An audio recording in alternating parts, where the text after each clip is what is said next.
flashback that. Yeah, Sue is like, let me flashback his power. See? There we go. Let me flashback his still a better power! Obviously, I mean, I love Shinjo as a great character. His backstory is awesome and so on. He got probably the most interesting backstory, actually. Like, people bullied me because I was born with an evil power, yeah. So, I mean, this is what I knew. I mean, everyone knew this. Come on, this is the most obvious thing ever. I mean, I love this. This is my favorite character. Don't get me wrong. I also feel like I had to spend, like, the first 5 minutes of the episode learning about how Sugoi Shinjo is. I already knew he was Sugoi. That's the thing. Yeah, I already knew he was Sugoi. That's why I'm just like, let's go on with it. okay, that was good. He's like, okay, that was good. He's giving double thumbs up, bro. First of all, right, the episode starts with, yeah, Navy Laser, his family, so on, right? And I think this episode, it was really weak. This is straight up bad first half, right? I mean, even if Shinjo is like one of my favorite characters, I love his backstory, that everyone hates him because he has like an evil power and so on, right? So I love to see him come in there and shine and so on. But, I mean, obviously, said in Direction 2, right, this was way too long, and obviously the anime has to do flashbacks all the time. The anime is like, here's Shinjo, hell, okay, Sue's gonna explain his powers, okay, so we have like a flashback, you know what I mean? Then we see the other guy, he gets some flashbacks, and so on, right? So, obviously the anime has this issue since season 5, probably. But for a while at least, right, we didn't make flashbacks, and the padding is longer and so on, right? And this season, they're clearly doing this thing where they have a lot of tiny flashbacks. I covered it in the last episode, right? It's a lot of it's like 1 minute happening there and there.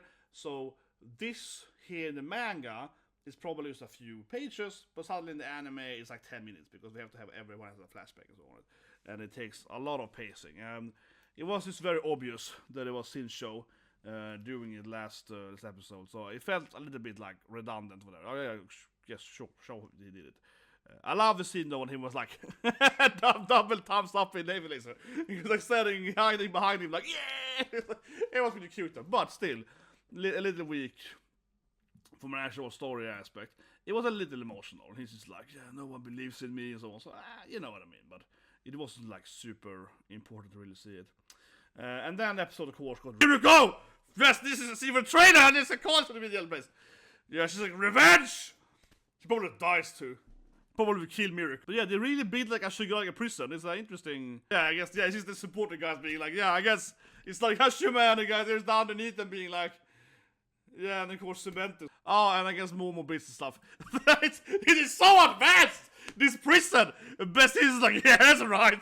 I got like 50 people underneath me! People with different quirks to build traps for you. Like, what? Led by, of course, Best Girl. Oh, I see they have people that are living power. Oh, yeah, because all these guys are like powering up it. Yeah, of course. They're like leaving batteries. Bam! You know, bam. We have all the characters coming in, right? This was great. And then Miruko's owned. But yeah, no, but this was great. You see everyone coming in there. Of course, from the last episode, right? And they have this plan of like pushing them all into this, I guess called like some kind of cages, I suppose, right? And just separating them. And obviously Shigaraki has this like really weird like prison coming later. But yeah, so we see Endeavor, of course, ending up with, you know, All for One, right? Him and Hawk are teaming up again, right? You know, Hawk and Endeavor are like best bros, so they're gonna team up against the biggest bad guy, right?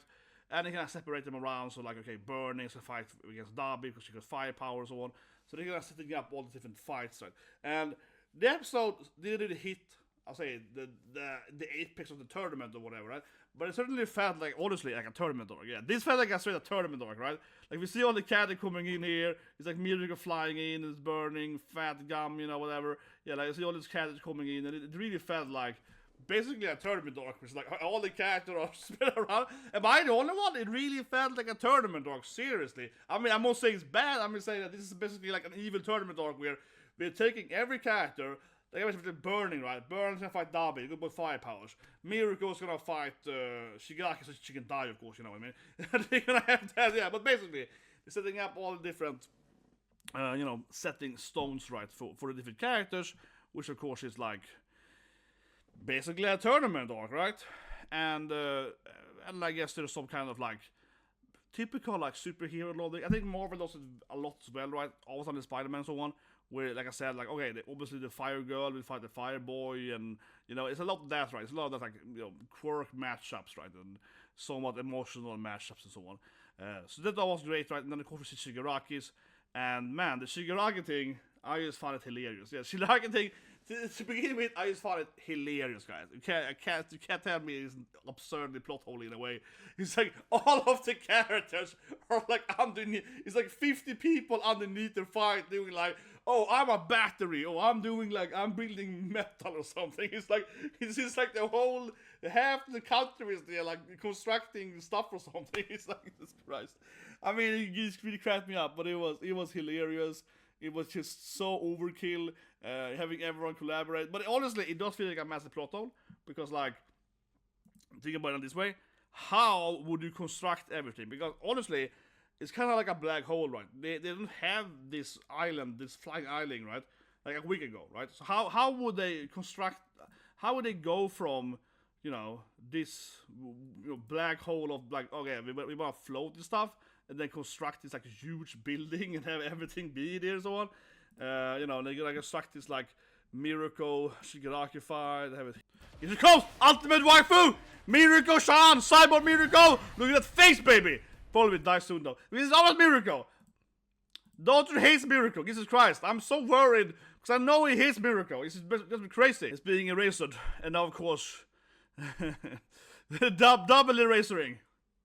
I love this guy's job is just to be the water, Jesus Christ. But this is means he's gonna have a new power that Miruko will take up her ass. Miruko! But she almost gonna get owned. I don't wanna see this thing! She's gonna get owned. We all know she's gonna get destroyed. Look at this. She's gonna get destroyed now. It's always Miruko getting it. I hate this so much. I hate it! I hate Sammy so much! Why does he hate Miruko for? Why does the author hate Miruko so much for? Yeah, so Miruko's finally back. She got this cyborg body, and then she get killed immediately or something. Or at least she gets hurt at least. But the big issue though is a hatred for Miruko. Jesus Christ, man. And I said it too, right? It just pisses me off.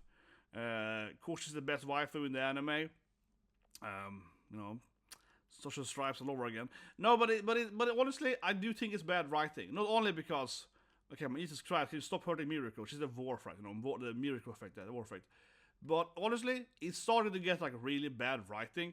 And I'll say if it is bad writing with Stars and Stripes, that was terrible bad writing. Right, you know, yeah, Stars and Stripes was terrible bad writing. But it is bad writing now, I would say, straight up, because it's just like GABI. Yeah, if every time someone has to get hurt in this like dramatic new power way, it's a female character, usually like a waifu, badass, muscular female character.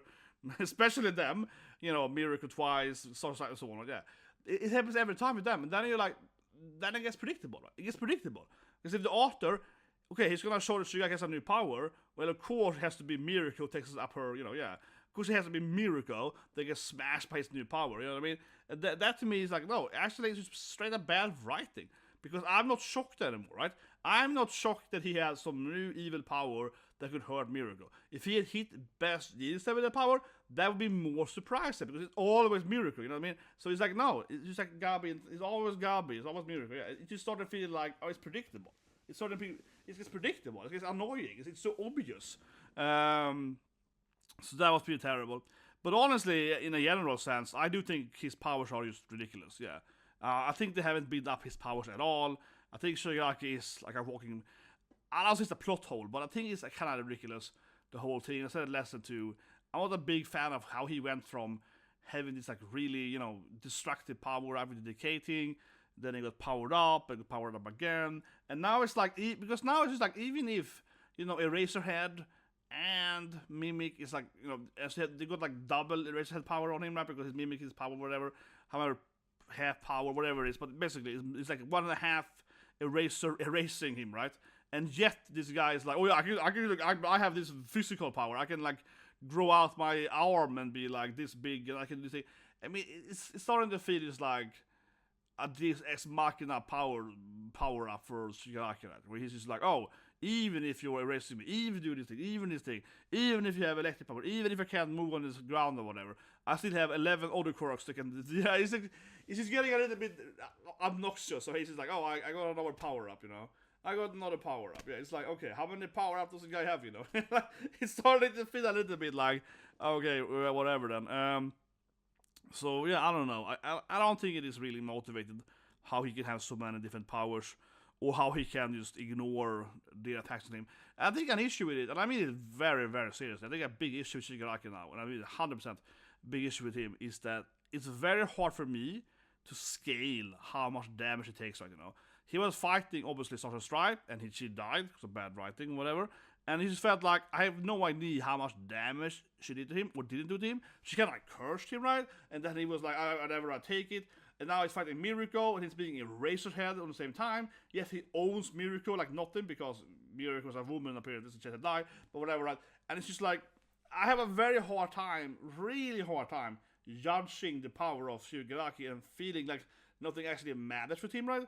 So they hit him, Miruko kicks him, and he puts up in the electric power and so on, right? And I'm just like, does it hurt him anymore? Like, it just feels like I have no understanding of if he's taking any damage, you know what I mean? It's like playing a video game, and every attack is like 1 health, right? 1 health, 1 health, 1 health. Yeah, you have no idea if he has a billion health points left or 10 health points left. It seems very, very random, and it seems really obnoxious. And obviously, it has to be Deku to defeat him, obviously. We are sure, from a meta standpoint, he can't lose here. Only Deku can defeat him, is obvious. But still, though, it's kind of like, yeah, they have this prison for him, all this effort, and it doesn't feel like he takes any damage whatsoever. Or maybe he does, right? And the same thing I said earlier with Social Stripe. When she punched him and cursed him, I don't feel like I know exactly how much that did to him. Basically, right? She's taking the whole her free thing. Yeah, it's just kind of weird because he kind of has a new power every episode. So it's like whatever. It's just I don't know.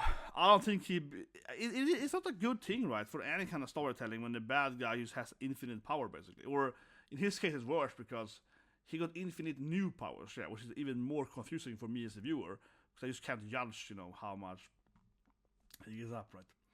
But anyway, guys, at the review, subscribe to that button and so on.